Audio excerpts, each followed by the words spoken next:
अस्सलाम वालेकुम dear students, कैसे हैं आप लोग।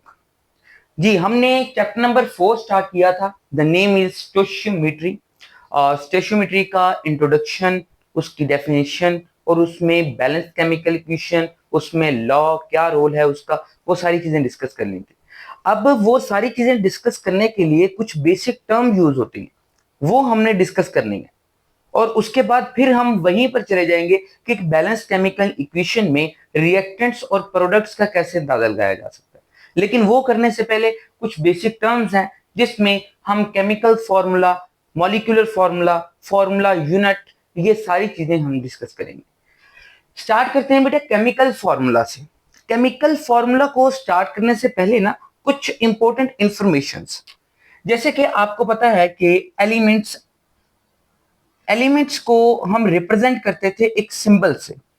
Elements are represented by any symbol.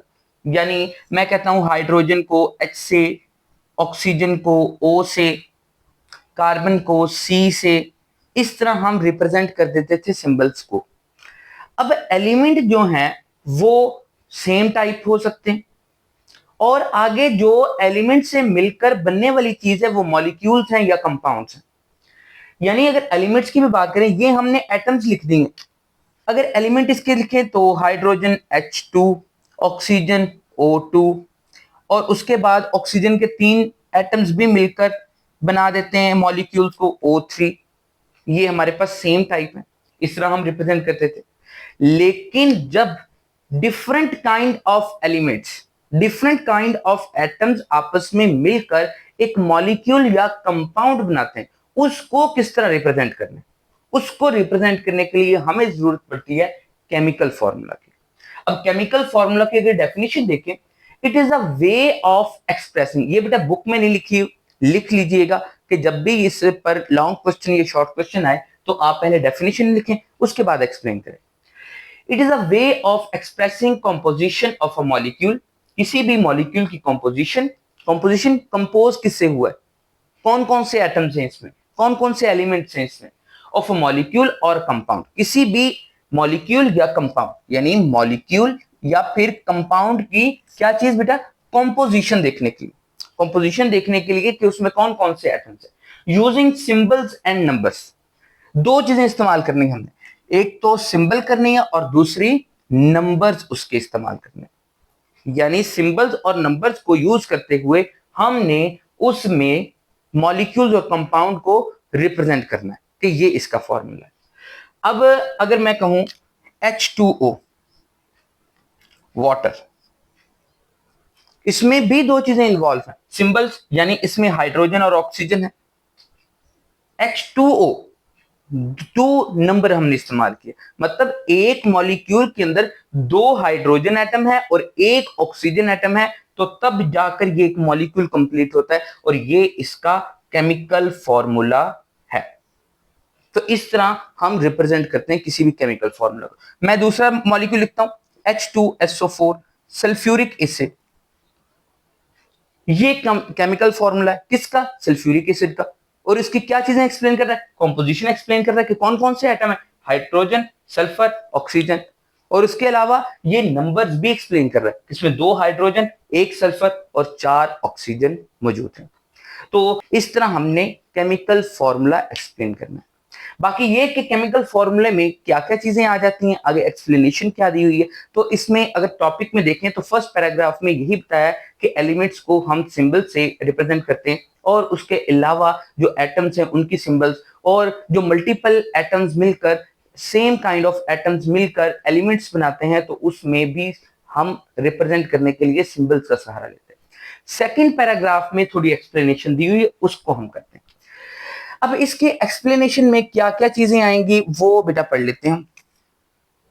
सबसे पहले तो केमिकल फॉर्मूला किसको रिप्रेजेंट करता है, मॉलिक्यूल या कंपाउंड को। तो हम एक चीज, एक टर्म लेकर चलते हैं, that is the compound. Compound को लेकर आगे बढ़ते हैं।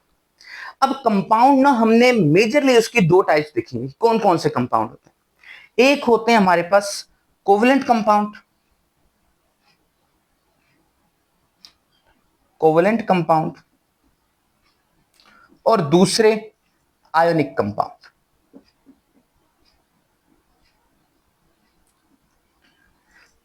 दो किस्म के कंपाउंड, कोवेलेंट कंपाउंड और आयनिक कंपाउंड। अब अगर बात करें कोवेलेंट कंपाउंड की, तो covalent compound by sharing of electrons बनते हैं, ionic compound bye complete transfer of electrons बनते हैं। उसमें आयंस मौजूद होते हैं, इसमें आयंस मौजूद नहीं होते। तो यहां पर दो टर्म यूज की जाती हैं बेटा। आयनिक कंपाउंड को रिप्रेजेंट करने के लिए जिस टाइप ऑफ केमिकल फॉर्मूला का सहारा हम लेते हैं वो है जी फॉर्मूला यूनिट। यानी अगर कोई भी आयनिक कंपाउंड है, हमने उसका केमिकल फॉर्मूला लिखे, केमिकल फॉर्मूला ही रहेगा, बात ये नहीं केमिकल फॉर्मूला नहीं चेंज होगा, केमिकल फॉर्मूला उसकी कंपोजिशन उसकी तादाद को एक्सप्लेन करता रहेगा। लेकिन अगर वो कंपाउंड आयनिक कंपाउंड है तो उस टाइप के केमिकल फॉर्मूला को हम नाम दे देंगे this is the formula unit. मैं लिखता हूं जी सोडियम क्लोराइड NaCl। क्या ये केमिकल फॉर्मूला है? बिल्कुल है। और केमिकल फॉर्मूला में क्योंकि ये आयनिक कंपाउंड है, ये इसलिए सोडियम क्लोराइड का फॉर्मूला यूनिट इसको कहेंगे स्पेसिफिकली। और दूसरी एग्जांपल लिखें तो कैल्शियम क्लोराइड CaCl2। क्या ये केमिकल फॉर्मूला है? बिल्कुल है। और क्योंकि इसमें एक आयनिक बॉन्ड मौजूद है इसलिए इसको क्या कहेंगे this is the formula unit. AlCl3 aluminium trichloride. क्या ये केमिकल फॉर्मूला है? बिल्कुल है। लेकिन ये इसको क्या बोलेंगे this is the formula unit, क्योंकि इसमें आयनिक बॉन्ड या this is the ionic compound. इसलिए डिफरेंट जो आयनिक कंपाउंड है उनको रिप्रेजेंट करने के लिए जिस टाइप का केमिकल फॉर्मूला एक्सप्लेन किया जाता है this is the formula unit. इसको क्या बोलते हैं? Formula unit. अब आते हैं कोवेलेंट कंपाउंड। कोवेलेंट कंपाउंड को एक्सप्लेन करने के लिए भी हमें केमिकल फॉर्मूला चाहिए होता है, लेकिन ये केमिकल फॉर्मूला दो तरह से हो सकता है। या तो वो हमारे पास मॉलिक्यूलर फॉर्मूला होगा, उसको मॉलिक्यूलर फॉर्मूला जनरली हम मॉलिक्यूलर फॉर्मूला ही कहते हैं, मॉलिक्यूलर फॉर्मूला।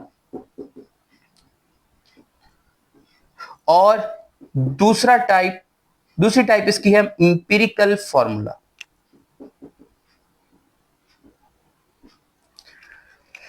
कोवेलेंट कंपाउंड को रिप्रेजेंट करने के लिए ये दोनों टाइप एक्सप्लेन की जाती है, मॉलिक्यूलर फॉर्मूला भी और इंपिरिकल फॉर्मूला भी। अब केमिकल फॉर्मूला में यही तीन टर्म यूज होती हैं, molecular formula, empirical formula, formula unit. तो ये बेटा याद रखिएगा, फॉर्मूला यूनिट को एक साइड पे करते हैं जो कि जस्ट आयनिक कंपाउंड के लिए। अब बचे पीछे मॉलिक्यूलर फॉर्मूला और इंपिरिकल फॉर्मूला, जो कि टाइप है किसकी? Chemical formula of covalent compound की। मॉलिक्यूलर फॉर्मूला वो फॉर्मूला है जो किसी भी कंपाउंड जो कि कोवेलेंट इन नेचर हो उसको रिप्रेजेंट करता है, उसकी कंपोजिशन, उसमें मौजूद नंबर ऑफ एटम्स को। और इंपिरिकल फॉर्मूला भी यही काम करता है, लेकिन दोनों में डिफरेंस है जो हम आगे पढ़ेंगे। बाकी यहां तक याद रखिएगा कि मॉलिक्यूलर फॉर्मूला और इंपिरिकल फॉर्मूला किसके लिए टर्म यूज की जाती है?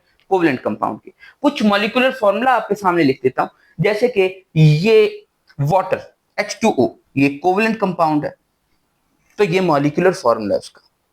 ग्लूकोज C6H12O6 ये मॉलिक्यूलर फॉर्मूला किसका? ग्लूकोज का, शुगर का। और अगर बात करें बेंजीन C6H6 ये फॉर्मूला किसका? बेंजीन का, C6H6। सिलिकॉन डाइऑक्साइड एक कोवेलेंट कंपाउंड है, इसका मॉलिक्यूलर फॉर्मूला सिलिकॉन डाइऑक्साइड। उसके बाद इंपिरिकल फॉर्मूला को आगे टॉपिक लिखा डिटेल में, उसको डिस्कस करते हैं। बाकी ये कि इंपिरिकल फॉर्मूला को याद रखिएगा बेटा, इंपिरिकल फॉर्मूला को नेक्स्ट हम डिटेल में डिस्कस करते हैं और देखते हैं इंपिरिकल फॉर्मूला मॉलिक्यूलर फॉर्मूला से किस तरह डिफरेंट है। इंपिरिकल फॉर्मूला मॉलिक्यूलर फॉर्मूला से किस तरह डिफरेंट है ये हम देखते हैं। तो जल्दी से इसका स्क्रीनशॉट ले लें, आगे मूव।